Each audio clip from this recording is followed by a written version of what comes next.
જન્મ જયંતિ મનાવી રહ્યા હોય ત્યારે આપણામાં શું પરિવર્તન આવ્યું, આપણે શું શીખ્યા કે આપણે બધા જ નક્કી કરવાનું હોય છે.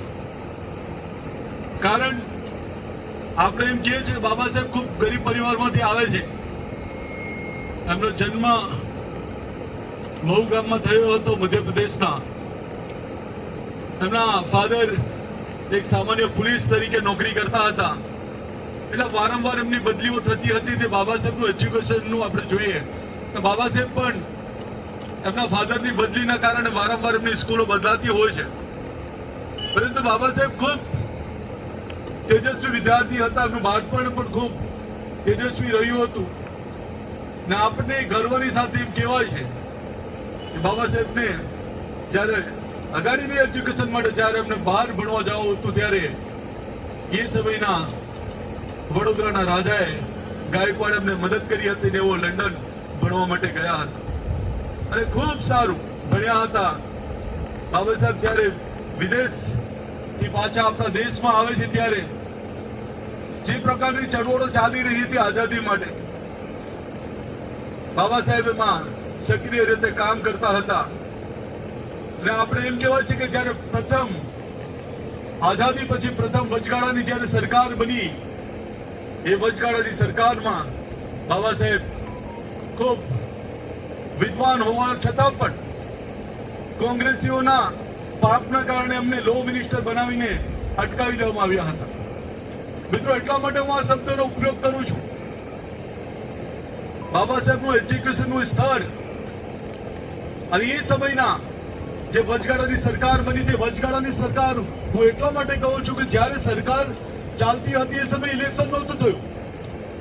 એ સમયે સિલેક્શન થયું હતું ને એ સિલેક્શનમાં બાબા સાહેબને એ સમયે જે હોદ્દો આપવામાં આવ્યો હતો, એમને લો મિનિસ્ટર બનાવવામાં આવ્યા હતા. એ સમયે આપણા પાર્ટીના આપણે કે ને જનસંઘના આપણે સ્થાપક ડોક્ટર શ્યામા પ્રસાદ મુખર્જી પણ સરકારમાં હતા. એટલે ઘણીવાર આપણને એવા વિચાર આવે કે કોંગ્રેસની સરકારમાં આ બે કેવી રીતે?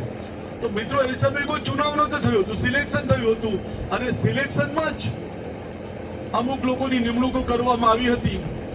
પરંતુ જ્યારે સંવિધાન લખાતું હતું, આ સંવિધાનમાં આ જવાહરલાલ નહેરુએ ખૂબ એમાં વિઘ્ન કર્યા હતા. હું એમાં બાબા સાહેબ વિશે વાંચું ત્યારે મને આમ અમુક વસ્તુ વાંચતા વાંચતા આપણને એવો વિચાર આવે કે કેવો અન્યાય થયો હશે એમની હારે. અન્યાયની વાત કરું તો બાબા સાહેબ જ્યારે સંવિધાન લખતા હતા, અચાનક એમની તબિયત બગડે છે. બાબા સાહેબ થોડા સમય માટે રજા પર ઉતરે છે. ત્યારે આ જ કોંગ્રેસના પાપના લીધે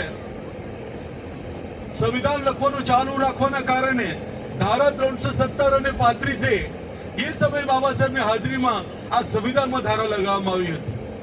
બાબા સાહેબ જ્યારે માંદા હતા સારા થઈને આવે છે અને આ ધારા વિશે પૂછે છે કે ભાઈ આ ધારા લગાવવાનું કારણ શું, એનાથી દેશને નુકસાન થશે.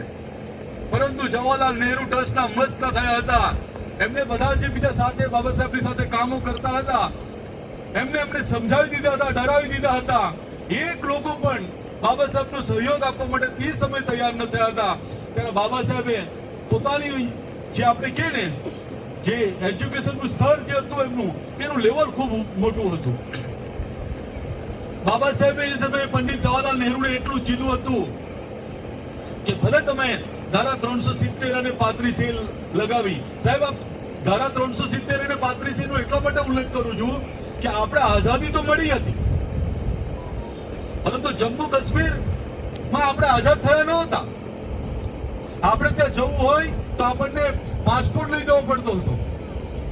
આમાં ઘણા લોકોને ન ખબર હોય એને આપણે શ્યામા પ્રસાદ મુખર્જીએ એનો વિરોધ કર્યો હતો કે આઝાદ ભારતમાં આ કેવી રીતે બને.